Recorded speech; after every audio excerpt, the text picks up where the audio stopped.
नमस्कार, आप देख रहे हैं व्हाइट पेपर। मैं हूं आपके साथ आशा सरमाल। चलिए शुरुआत करते हैं बड़ी खबर के साथ ही। जम्मू कश्मीर के अंदर आप देखिए किस तरह से वक्फ बिल को लेकर लगातार घमासान मचा हुआ है। वक्फ बिल को लेकर सदन में आज एक बार जोरदार हंगामा हुआ। नेशनल कॉन्फ्रेंस और भाजपा के बीच में हाथापाई की नौबत हो गई। वक्फ बिल का पूरा मामला सुप्रीम कोर्ट के अंदर विचाराधीन है और हाथापाई की वजह से माहौल यहां पर गर्मा गया। इरफान हाफिज ने विधायक विक्रम रंधावा पर उन पर हमला करने का आरोप लगा दिया।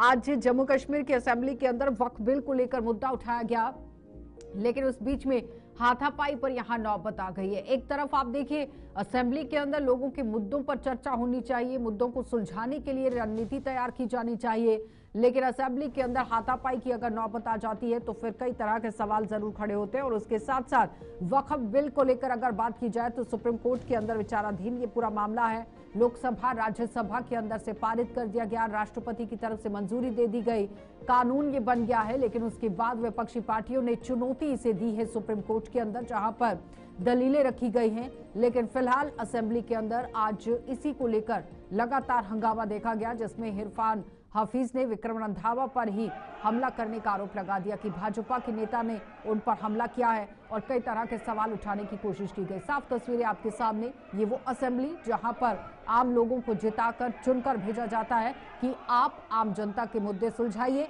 आम जनता को जो समस्याएं आ रही हैं उस पर काम कीजिए और आगे की रणनीति तय कीजिए कि आम जनता को राहत किस तरह से पहुंचानी है। लेकिन जनता जनार्दन है, वो बेहतर तरीके से समझती है कि फैसला कैसे लेना है। लेकिन उससे पहले इस तरह की तस्वीरें अगर असेंबली के अंदर से आती हैं तो फिर सवाल जरूर खड़ा होता है कि कितना जायज था इस तरह से ये हाथापाई की नौबत यहां तक लाना। और उसके बाद जो नारेबाजी यहां पर हुई है उसको लेकर भी सवालिया निशान उठते हुए आज नजर आए। संसद में पारित कानून को विधानसभा में उठाया जा सकता है या नहीं, इस पर भी सवाल उठा। लेकिन प्रक्रिया और परिस्थितियां संविधान और संसद के नियमों पर भी निर्भर करती है। तो बताते चलें कि संसद के दोनों सदनों यानी कि लोकसभा राज्यसभा द्वारा पारित होने के बाद कानून राष्ट्रपति की सहमति से अधिनियम बन जाता है। जिस तरह से यहाँ आप देखिए वक्फ बिल को लेकर काम किया गया, सबसे पहले लोकसभा के अंदर इसे पारित किया गया, जिसमें 288 पक्ष में 232 यहाँ विपक्ष में वोट पड़े। और उसके बाद आपने देखा कि राज्यसभा के अंदर भी 132 वोट पड़े और उसके बाद 95 विपक्ष में पड़े। राष्ट्रपति ने मंजूरी दे दी, लेकिन जम्मू कश्मीर की असेंबली के अंदर अभी तक आप देखिए इस पर घमासान मच गया हुआ है। तो चलिए पैनल की ओर बढ़ जाते हैं। रविंद्र सलाथिया हैं हमारे साथ बीजेपी पार्टी से, बहुत बहुत स्वागत रविंद्र सलाथिया जी। उमेश तलाशी हमारे साथ नेशनल कॉन्फ्रेंस पार्टी से, आपका भी बहुत बहुत स्वागत उमेश जुड़ने के लिए। अहमद अयाज जी हैं हमारे साथ, राजनीतिक विश्लेषक हैं, आपका भी बहुत बहुत स्वागत अहमद जी जुड़ने के लिए। सबसे पहले तो अहमद जी मैं आप ही के पास आऊंगी, बाद में बीजेपी और नेशनल कॉन्फ्रेंस से बात करते हैं। एक सवाल मैं आपसे जानना चाहती हूं कि क्या लोकसभा राज्यसभा राष्ट्रपति की मंजूरी के बाद जो कानून बनाया गया उसके बाद सुप्रीम कोर्ट के अंदर विचाराधीन पूरा मामला, असेंबली के अंदर इस तरह से इस पर कार्रवाई करना, फिर हाथापाई की नौबत आ जाने, कितनी जायज थी? क्या ये सही था? ये एक खूबसूरती है कि हर एक अपनी बात को एक्सप्रेस कर सकता है और हक है उसको किसी भी चीज के ऊपर बात करने का। कहीं उसकी एक्सेप्टेंस भी नहीं हो सकती है, कुछ की एक्सेप्टेंस हो सकती है। तो उस हद तक तो सही है। अगर पार्लियामेंट भी कोई पास करे बिल, कोई असेंबली में भी कोई कानून पास हो, अल्टीमेटली जो लोग जो है they are the supreme and they are the they matter the most और they can चाहिए तो, बिकॉज अल्टीमेटली आपने देखा होगा कि जब फार्मर्स का एजिटेशन हुआ तो उनके जो मामला थे, उनका जो कानून बना था उनके लिए, तो ultimately that also had to be reverse to the extent. Okay, बहुत बड़ी बात, बहुत अच्छी बात है, क्योंकि लोगों की विल मैटर करती है, लोगों की विल प्रिवेल करती है। तो लेकिन अगर अब कोई कानून पास किया गया जो लोगों को लगता है कि कभी कहीं इसमें कोई खामियां हैं या सही नहीं है, they have a right to express their view, they have right to protest, वो इसके ऊपर बोल सकते हैं। वही अगर जे.एंड.के असेंबली भी करती है या कोई और दूसरा तीसरा करता है तो उसमें कोई आपत्ति किसी को होनी नहीं चाहिए। अलबत्ता there is a procedure, there is a law, there is a process. अगर due within the due process of law, assemblies में बाहर तो इंसान कोई भी प्रोटेस्ट करेगा, कहीं भी करेगा, लेकिन असेंबली का प्रोसेस जो होता है वो एक प्रोसेस के तहत, प्रोसीजर के तहत किया जाता है। और उस प्रोसीजर के तहत कोई भी कार्रवाई, कोई भी डिबेट अच्छी बात है, होना चाहिए, अपनी राय जाहिर करना चाहिए, अपना जो जो अपना पॉइंट ऑफ व्यू है वो रखना चाहिए। तो अगर जेएंड की असेंबली ऐसा करती है या कोई और भी करता है तो there is nothing wrong in it. पर तो हाथापाई नहीं लग रहा कितनी है कि ऐसे जायज है, वो उसमें कोई सवाल है बात अभी रविंदर है। जी। वो कह रहे हैं कि ठीक है कानून बन गया, लेकिन अपनी तरह से बात रखी जा सकती थी। अगर अपोज किया गया कि ये कानून नहीं चाहिए या उसमें समस्याएं हैं, तो फिर बैठकर चर्चा हो सकती थी। इस तरह से हाथापाई की नौबत तो नहीं आनी चाहिए थी, क्योंकि चुनकर आप लोगों को भिजवाया गया है। वहां लड़ाई करने के लिए जाना है क्या? अहमद जी जो कह रहे हैं वो ठीक बात है कि वहां पर डिबेट होनी चाहिए, वहां पर जो भी चर्चा हो सकती है, मगर हाथापाई की नौबत क्यों आई? जब कांग्रेस के विधायक गलत। जब वो ट्रेजरी बेंच में बैठते हैं, वो क्योंकि वो नेशनल कॉन्फ्रेंस के अलायंस है, तो इसलिए वो आगे बैठते हैं। अब अपोजिशन अगर उसको वहां पर अपना जो भी वक्तव्य रख रही थी, तो उनको वहां से उठकर उनके पास में क्यों जाना था? वहां पर वो क्या गुंडागर्दी दिखाने गए थे वहां पर? और उसके बाद राजौरी के विधायक भी उनके साथ मिल करके दोबारा उनके पास आ गए और फिर वहां पर नारेबाजी शुरू कर दी या गाली गलौज शुरू कर दिया। अगर कोई जाके, मैं यहाँ पे बैठा हूँ और किसी 50 फुट दूर जाके मैं आगे जाके गाली निकालूंगा, तो कौन बर्दाश्त करेगा इस चीज को? तो इसमें अगर कोई हार्ट एक्सचेंज हुई है उमेश जी, तो उसमें उनको भी समझ वो आना कह रहे चाहिए कि था अगर कि कोई भी कांग्रेस के मुद्दा है, विधायक को कि मसला मैं है, अपने तो बोलकर सवाल उठाया जा सकता है। वहां पास से उठकर मैं जाकर वहां पर जाके क्यों आऊं? गाली गलौज करना या अभद्र भाषा का इस्तेमाल करना कितना जायज था? देखिए आयशा जी, गाली गलौज वाला तो कुछ हुआ नहीं ऐसा, क्योंकि मैं असेंबली में मौजूद था। गाली गलौज वाला तो ऐसा कुछ हुआ नहीं। It was a heated exchange. तो ये आम तरीन चलता रहता है असेंबली में। बाकी जहां तक बात आती है प्रोटेस्ट की, तो ये खूबसूरती है डेमोक्रेसी की कि everybody has a right to protest, everybody has a right to speak about things. तो वही हुआ आज। नेशनल कॉन्फ्रेंस के जो विधायक थे, कांग्रेस के जो विधायक थे, वो इस चीज पर डिबेट करना चाहते थे, बट अनफॉर्चुनेटली स्पीकर साहब ने इस चीज को अलाउ नहीं किया। एक एडजॉर्नमेंट मोशन लाया गया था इस चीज पर डिबेट करने के लिए, लेकिन इस चीज को अलाउ नहीं किया गया। तो वो हीटेड एक्सचेंजेस चलते रहते हैं। आई डोंट थिंक कि इसमें कोई इट्स अ बिग डील कि आप ये कहेंगे कि उनके पास गाली गलौज करने गए। ऐसा कुछ हुआ नहीं था। मैं असेंबली में बिलखसूस वहीं बैठा हुआ था, तो ऐसा कुछ हुआ नहीं। It was just a heated exchange. तो वो चलता रहता है। बाकी हम इस रविंदर जी, चीज वो पे तो कह रहे हैं इस तरह से चलता हमने रहता उस है। टाइम भी वाज़ेह ठीक किया। है, सुनिए सुनिए सुनिए, सॉरी, मैं सवाल कर रही हूँ क्या रविंदर कह जी रहे हैं? से अगर कि तलाशी कह अगर रहे हैं कि ऐसा ये ही तो चलता रहता है, छोटी मोटी बात है, बहुत बड़ी बात नहीं है। लेकिन सवाल अगर यहाँ ऐसा पर ये है तलाशी ऐसा ही कि अगर जनता ने आपको चुनकर बिठाया अगर है ऐसा ही असेंबली, नहीं प्रोसेस एक सेकेंड रविंदर ऐसा ही जी, चलता रहता रविंदर तो जी एक सेकेंड, अगर जनता ने चुनकर असेंबली तक पहुंचाया है तो जनता के मुद्दों पर चर्चा होनी चाहिए, ना कि अपने अपने पर्सनल तो आपको ईगो क्या को लगता है कि वक़्फ़ सेटिस्फाई अमेंडमेंट बिल करने के लिए इस तरह से वक़्फ़ कार्रवाई अमेंडमेंट होनी बिल चाहिए। जनता का मुद्दा नहीं है? नहीं, आपको क्या लगता है कि ये वक़्फ़ अमेंडमेंट बिल जनता का मुद्दा नहीं है? जो कानून विधायक बन गया वहां ना चुने अभी गए, तो, जो लाखों सुप्रीम लोगों कोर्ट ने के अपने अंदर चला मतदान गया ना किए, मामला। अपने विधायकों को चुना, क्या उनको ये मैंडेट नहीं है कि वो इस चीज पे डिबेट करें? पर क्या ये जनता हाथापाई का क्यों? मुद्दा नहीं है? हाथापाई क्यों? नहीं, हाथापाई तो देखिए, हाथापाई वाला तो कुछ हुआ क्यों? नहीं है। एक हीटेड एक्सचेंज था। हाथापाई वाला ऐसा कोई सिस्टम हुआ नहीं है जिसको बड़ा चढ़ाकर मीडिया पेश कर रही है। ऐसा कोई हाथापाई वाला अरे सिस्टम हुआ मीडिया नहीं क्यों है। पेश करेगी मैं उमेश असेंबली तलाशी में जी? मौजूद था। तस्वीरें देख रहे हैं एक आप? हीटेड एक्सचेंज था। जरा ये फुल स्क्रीन पर वेल, तस्वीरें मैं चलाइए और वही था। आवाज मुझे के साथ तस्वीरें चलाइए, देखने जरा की जरूरत, तलाशी को सुनिए दिखाइए सुनिए, प्लीज। नहीं मुझे उमेश, तस्वीरें देखने आप की जब भी जरूरत डिबेट नहीं में है। मैं आते हैं ना बिल्कुल तो वहीं इस पे तरह से मौजूद था। कंफ्यूजन थोड़ा सा ये क्रिएट सब वेल करते पे हैं। आप आने एक की बार कोशिश देखिए, कर रहे हैं, चलाइए और तस्वीर बीजेपी और जो साथ में कोशिश कर रही वॉइस थी के कि साथ वो चलाइए प्लीज। उमेश देखिए इसे। हमेशा कोशिश करती है कि वो हाथापाई करे। नहीं उमेश, एक बार वही इन्होंने आज कंसंट्रेट भी कीजिए किया। प्लीज वीडियो पर। वही इन्होंने आज भी किया। वहां जय श्री राम के नारे लगा के, बजाय इसके कि इस चीज पे डिबेट करें, उन्होंने इस चीज को डिबेट होने नहीं दिया। उन्होंने बड़ा इस चीज का समर्थन किया कि इस चीज पे डिबेट नहीं होनी रविंदर जी, चाहिए थी। तो these are very minor stunts that happen in नहीं the माइनर assembly। नहीं होता तो है। इसमें कोई ऐसा असेंबली हाथापाई के वाला अंदर कोई अगर इशू आप नहीं गए था। हैं तो आम जनता से जुड़े हुए मुद्दे होने चाहिए, इस तरह से व्यवहार नहीं होना चाहिए ये रविंदर जी। एनसी ये तो ऑफ कोर्स आशा एक जी आम जनता से जुड़ा हुआ मुद्दा है। एनसी के वक़्फ़ प्रवक्ता अमेंडमेंट को बिल एक सिर्फ जनता जय से जुड़ा श्री हुआ तो राम मुद्दा के हेल्दी है। नारे डिबेट दिखाई होनी दिए, चाहिए थी ना, उनको हेल्दी तकबीर डिबेट होती। अल्लाहू अकबर नहीं दिखाई दिया शायद, मुझे लगता है। जो सबसे ज्यादा नहीं, प्रोवोकेशन आप की जय है श्री तो राम बोलते इन्हीं हो के तो नेशनल कॉन्फ्रेंस के नेशनल विधायक, कॉन्फ्रेंस और बिल्कुल सबको बाकी राइट है जो अपने साथी थे अपने पीडीपी इस के, चीज को उन्होंने बोलने ही का। की है ये अगर जय श्री प्रोवोकेशन। राम के तो नारे ये लगते हैं, अल्लाह प्रोवोकेशन अकबर अगर के नारे करोगे तो लगेंगे। ऐसा तो नहीं चलेगा कि आप हमें जैसा अगर मर्जी जय श्री अगर राम के नारे हिट लगते करते हैं हैं तो हम आपको असेंबली रिएक्ट नहीं में, करेंगे, तो अल्लाह अकबर के रिएक्शन नारे भी मिलेगा। लगेंगे, तो अगर आप उसमें क्या बदतमीजी प्रॉब्लम है? करेंगे एक तो उसका करके भी रिएक्शन मिलेगा। मगर अगर आप ये उसको बदतमीजी जस्ट वाली आप बात सही नहीं है। तरीके आप से मुझसे ये और उसको जवाब दीजिए चलाएं ना, उमेश, एक तो उसमें अगर सेकेंड क्यों जय मैं श्री आप ही राम की के रुकता है? बात नारे आ रही हूँ। लगते हैं, अपोजिशन उमेश, तो होती अल्लाह है, एक अकबर के सेकेंड। नारे अपोजिशन लगाने में क्या हम प्रॉब्लम है? करेंगे, जो जो बिल का बिल की बात। हम्म, बोलिए हेलो। रविंदर जी। हाँ, मैं आशा जी कह रहा हूँ कि जो प्रोवोकेशन की गई, ये इनको सिर्फ वही नारे दिखाई दिए जय श्री राम, इनको नारे तकबीर अल्लाहू अकबर नहीं नजर आया। वो इन्होंने शुरू किया तो उसके बाद जय श्री बिल्कुल राम लगे, के मैंने नारे कहा लगे, बिल्कुल लगे। पहले ठीक है। इन्होंने ही मैं अल्लाहू प्रोवोकेशन अकबर कहाँ के से नारे था? आप लगाए। देखिए ना, प्रोवोकेशन कहाँ से था? प्रोवोकेशन कहाँ से था? बीजेपी की तरफ से प्रोवोकेशन था। फर्स्ट जब 2 एडजर्नमेंट्स क्यों हुई, वो कोई नारे नहीं बीजेपी लगे। कांग्रेस का जब तीसरा कांग्रेस के एडजर्नमेंट हुआ, विधायक उनके पास उसमें जय आकर श्री लड़ने राम के के लिए नारे वहां लगे। पर आ गए।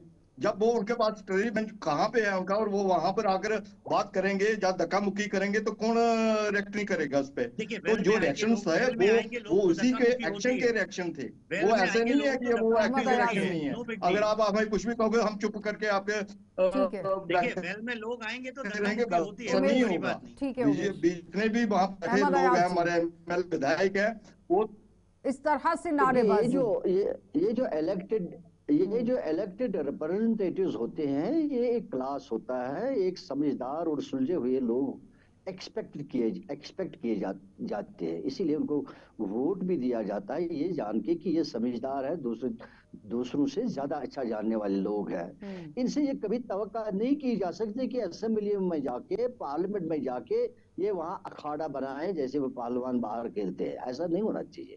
They should put forth their opinion very openly, with open mind, with experience, with their knowledge, जो भी है, ताकि वो जो भी मसला डिस्कशन के लिए है, जो भी डिबेट हो रहा है, उसको वो हेल्प करे, उसके ऊपर वो बात करे, न कि एक दूसरे के रीजंस वटेवर, कुछ वजह कुछ भी हो। देयर इज नो पॉइंट कि कोई पर्सनल इंसान हो जाए या फिजिकल हो जाए। अब ठीक है, कोई किसी पॉलिटिकल पार्टी से बिलोंग करता है, कोई कांग्रेस से बिलोंग करता है, कोई बीजेपी से करता है, कोई एनसी, कोई और दूसरी चीज, that's don't matter. But the point is, if you are looking, अगर आप लोगों की हित की बात की तरफ ध्यान दे रहे हो, हित की तरफ सोच रहे हो, हित की बात करते हो, तो वहां फिजिकल होने की जरूरत नहीं, वहां देयर इज नथिंग पर्सनल। अगर आप सबके यही सोच है, विचार है कि लोगों के मामला हल किए जाएं, जम्मू कश्मीर के मामला को देखा जाए, तब हर एक का इंटरेस्ट वही होना चाहिए, वो तो अपनी पॉलिटिकल पार्टी से बालातर होना चाहिए। तो उसमें फिजिकल होने की क्या बात है? अगर आज का हम देखेंगे, आज का वाक़ा, वेल, ये एक कम्युनिटी के साथ, लार्जेस्ट कम्युनिटी के साथ कंसर्न है, पूरे मुल्क में ये इशू है, तो उसको बेहतरीन तरीके से डिबेट किया जा सकता था, बेहतरीन तरीके से अपना पॉइंट ऑफ व्यू किया जा सकता था। हो सकता है इसे कोई बात निकल जाए, कोई मामला सामने आ जाए, कोई अच्छी बात किसी से निकल आ जाए, न कि हम फिजिकल जाए। फिजिकल होने से क्या मतलब है? एक दूसरे के साथ गाली गलौज करने का क्या मतलब है? एक दूसरे के साथ लड़ाई करने का क्या मतलब है? इसी दिस रिफ्लेक्ट्स। उमेश जवाब और तो दीजिए। वही ठीक है अहमद एक अयाज जी, वोटर, दीजिए जवाब। वो कह रही है कि लड़ाई करने की क्या जरूरत है, फिजिकल होने की क्या वोट जरूरत डालता है, वो ठीक है अहमद अयाज जी, वेस्ट किया अपने वोट को। ठीक है, हाँ बोलिए उमेश।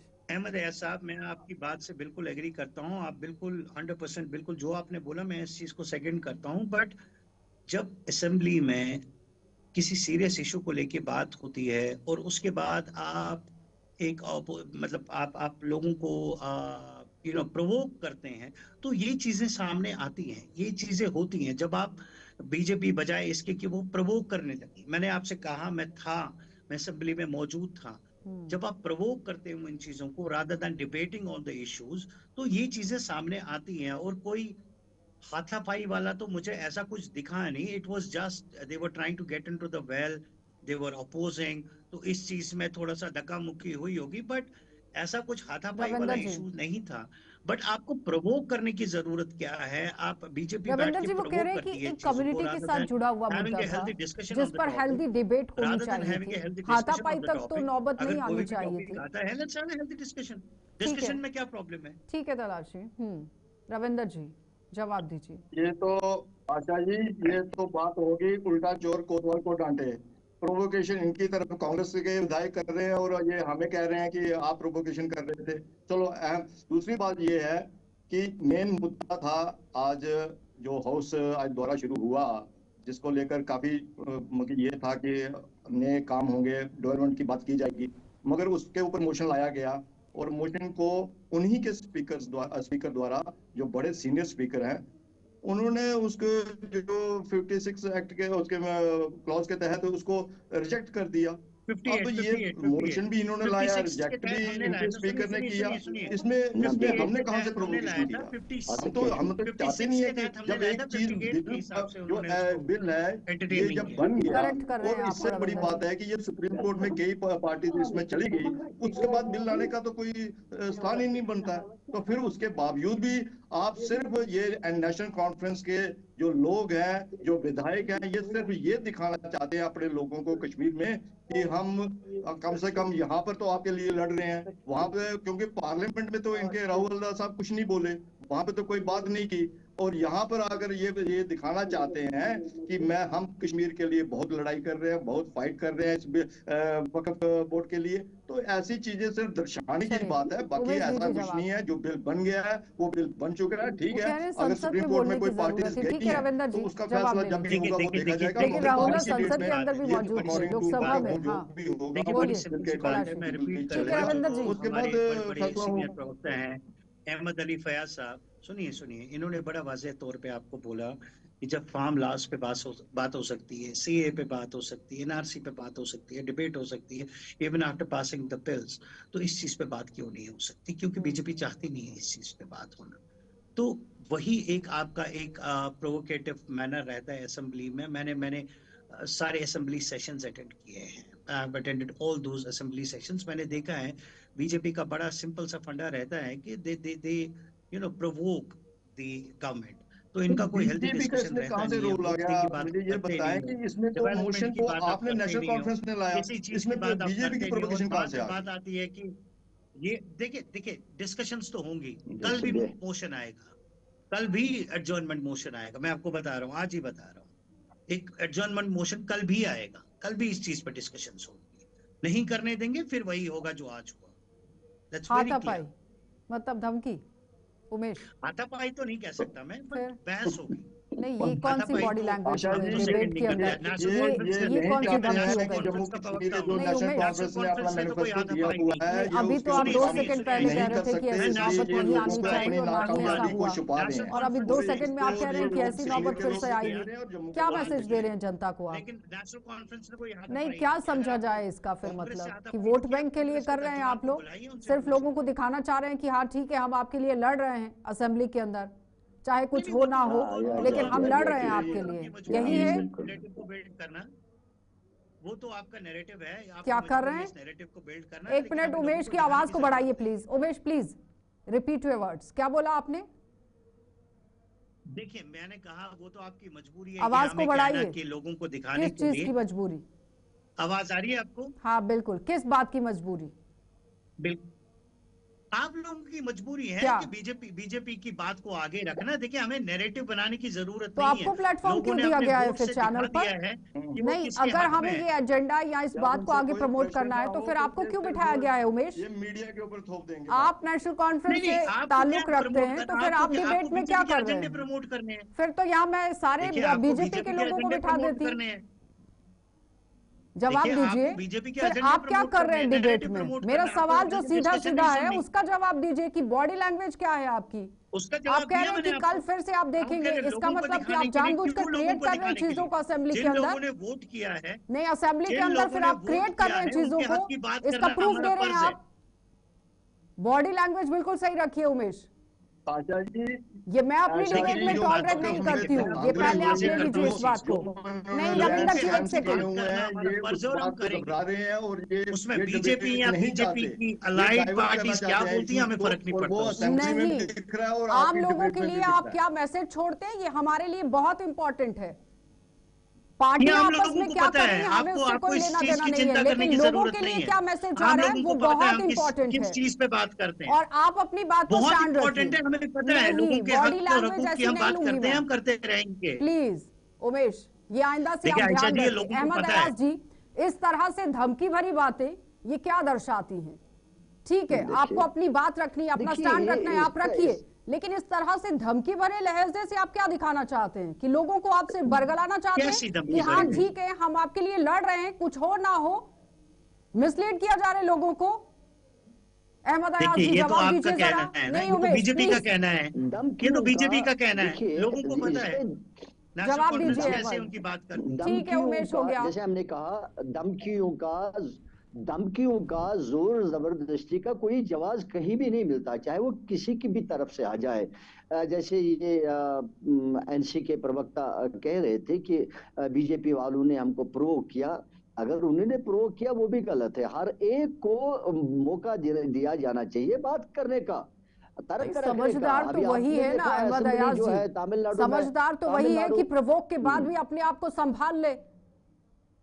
पढ़ा लिखा तो वही है कि अगर आपको समझ आ रही है कि आपको प्रोवोक किया जा रहा है तो आप मत होइए, आप अपना स्टैंड क्लियर कीजिए, आप हेल्दी डिबेट कीजिए कि हाँ इस पर ये कमियां हैं, ये पूरी होनी चाहिए। किसने रोका है? बिल्कुल, हर डेमोक्रेसी है, आप अपनी बात को रख सकते हैं। तो हमने किया, बिल्कुल हर एक अपनी बात को रखे। आपने देखा होगा कि तमिलनाडु असेंबली में भी शायद उन्होंने भी इस चीज को बहस किया, डिबेट किया, बाकी जगहों पर भी डिबेट हो रहे हैं। इसमें कोई आपस में, जैसे मैंने कहा, पर्सनल या फिजिकल होने की बात ही नहीं है। ओके, आपका इत्तेफाक नहीं करेंगे एक दूसरे के व्यू पॉइंट से, but everybody has a right. ये थोड़ी है कि सिर्फ एनसी वाला ही बोलेगा उसी को हक है, पीडीपी वाला ही बोलेगा, कांग्रेस वाला, it's not like that. Everybody is equally a member there. हर एक का अपना हक है। अपने तरीके से सवाल उठा रही है, वो तो स्पीकर पर ही सवाल उठा रही है कि जितनी निंदा की जाए कम है। तो नॉर्थ पोल साउथ पोल की तो बात ही नहीं बनती, वो तो अपने हिसाब से। हाँ उमेश, अगर कोई ऐसी हरकत हुई है, क्या कह रहे हैं? अगर कोई हरकत हुई है, कंडेमेबल है, वेरी वेरी वेरी क्लियर। अगर कोई ऐसी हरकत हुई है असेंबली में, एक दूसरे के साथ हाथापाई हुई है या गलत गाली गलौज हुआ या किसी को बोलने नहीं दिया गया, वो गलत बात है। दैट्स कंडेमेबल बिकॉज़ वी, हम तो आपको एक मॉडल की तरह देख रहे हैं, लोग आपको मॉडल की तरह देख रहे हैं। They look at you. National Conference ने तो ऐसे कोई हरकत की नहीं। We had a democratic right to talk about it, हमने बात की। We had a democratic right to protest about it, हमने प्रोटेस्ट किया। अब इनको लगता है कि किसी ने गाली गलौज की और किसी ने बदतमीजी की, इनको वहां के प्रवक्ताओं को बुला के बात करनी चाहिए। नेशनल कॉन्फ्रेंस ने बड़ा पीसफुली एक प्रोटेस्ट किया। अंदर हमने कोशिश की बात करने की, हमें अलाउ नहीं किया गया। बाहर हमने प्रोटेस्ट किया, हमने अपने खदशात जाहिर किए। तो इससे ज्यादा तो आई थिंक डेमोक्रेसी की एक ब्यूटी है कि हम अपनी बात रख सकते हैं। वो कह रहे हैं कि अगर ऐसा हुआ है तो फिर कार्रवाई होनी चाहिए। मैं आशा जी, मैं एक बात करूं। हाँ, आशा जी, मैं मुझे एक सेकंड वापस आप ही के पास आ रही हूँ। रविंदर जी, मैं बात करूं। ओके, नेशनल कॉन्फ्रेंस के प्रवक्ता को अपने अलायंस पार्टनर को समझाना चाहिए ना फिर कांग्रेस को कि वो क्यों उनके पास गए। अगर कोई बात करनी थी तो वो अपने बेंच से करते ना, वो उनके पास जाके क्या करेंगे, जाके वहां पे बीजेपी के खेमे में जाकर। अगर बीजेपी के खेमे में जाओगे और वहां पर हार्ड एक्सचेंज करोगे तो फिर इलेक्शन तो आएंगे। इसमें प्रोवोकेशन बीजेपी कहां से कर रही है? तो ये कहना गलत है कि आप बीजेपी के ऊपर इल्जाम लगाना आसान है, आप अपने अलायंस पार्टनर को समझा नहीं सकते ना। चलिए अहमद अयाज जी, मैंने कहा वो वेल में बात होती है। देखिए, उनको एक चीज समझना पड़ेगा, इनके पास क्या है, इनके पास सिर्फ यही है कि अपना दिमाग है, बात कर सकते हैं, वही उनका अपना है। बाकी जो है वो सारा लोगों का है। लोगों ने वोट दिया उनको, तभी वो असेंबली में पहुंचे। इनके जो फैसिलिटीज है वो भी लोगों के टैक्स से बनती है, चाहे उनके तनख्वाहें हैं, प्रोटोकॉल्स है, वो सारा लोगों का दिया हुआ है। और इनके पास अपना एक ही चीज है कि वो तरीके से बात करें, कोई ऐसी बात करें जिससे लोगों को फायदा हो। उनसे वो भी नहीं हो जाएगा। अगर वो उनसे वो भी नहीं हो सकता तो फिर फायदा क्या है? देखिए 370 जाने के बाद एक बड़ा ठीकरा पीडीपी के सर पर फोड़ा गया और उसका खामियाजा उसने भुगता भी। 3 सीटें कुछ नहीं होती हैं, सबसे बड़ी पार्टी बनकर आई थी 28 सीटें लेकर। तो इसलिए ओवर कॉन्फिडेंस में तो बिल्कुल नहीं रहना चाहिए, क्योंकि जनता जनार्दन है, वो बहुत अच्छे से जानती है कि किसको कहां बिठाना है। उमेश, सही बात। ऑफ कोर्स मैं इस चीज को डिनाई नहीं करता। जनता Janardan is the ultimate power. जिस जनता ने चुन के लोगों को यहाँ भेजा है, असेंबली में भेजा है, उस जनता की बात करना जरूरी है। देखिए, आप उस जनता की आवाज नहीं दबा सकते, आपको उनके हक और हकूक की बात करनी है। और जनता का यही मैंडेट था जो आज हुआ। देखिए, हमने एक एडजॉर्नमेंट मोशन लाया था, हमने सोचा इस चीज पर डिबेट होगा, नहीं हुआ, तो इस चीज पर एक कमोशन हुआ, बहस हुई, आई मीन हाउस को एडजॉर्न किया गया 3 बार, उसके बाद अल्टीमेटली इस चीज पे बहस नहीं हुई। आई होप दोबारा इस चीज पे एडजॉर्नमेंट मोशन कल आएगा, दोबारा इस चीज पे कोशिश की जाएगी इस पे डिबेट कर।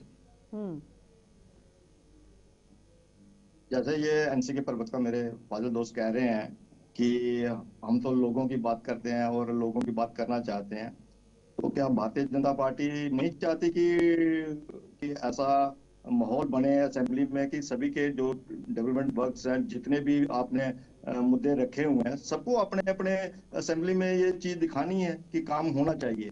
मगर आज काम कौन रोक रहा है, ये सब दुनिया ने आज देखा है। जम्मू कश्मीर की असेंबली को पूरे हिंदुस्तान ने देखी है कि उसमें क्या क्या हुआ, कैसे कैसे हुआ, और स्पीकर की बात को ही आप लोगों ने रविंदर जी, सवाल यहाँ पर ये है, तो अपना पक्ष नहीं चाहे रखा, वो कोई भी पार्टी हो, बीजेपी है, national conference, Congress, PDP, PC, कोई भी पार्टी जो असेंबली के अंदर इस वक्त है, स्टंट नहीं होने चाहिए। आम जनता से जुड़े हुए मुद्दों पर अगर चर्चा हो रही है तो फिर हेल्दी डिबेट होनी चाहिए। सवाल ये है क्योंकि जनता अगर आपको सत्ता में बिठाती है तो सत्ता से बाहर भी करती है, क्योंकि 5 साल के बाद दोबारा से चुनाव होने हैं। बहुत बहुत धन्यवाद रविंदर जी जुड़ने के लिए। उमेश आपका भी धन्यवाद और अहमद अयाज जी आपका भी धन्यवाद। तो फिलहाल असेंबली के अंदर आज जो हालात बने वैसे हालात ना बने, इसके लिए काम करने की जरूरत है, क्योंकि अगर असेंबली के अंदर आपको चुनकर भेजा गया है तो वहां जनता के मुद्दे सुलझाए जाने चाहिए, जो समस्याएं हैं उन्हें दूर करने के लिए रणनीति बनाई जानी चाहिए, ना कि इस तरह से समय की बर्बादी करनी चाहिए। आप देखते रहिए कार्यक्रम।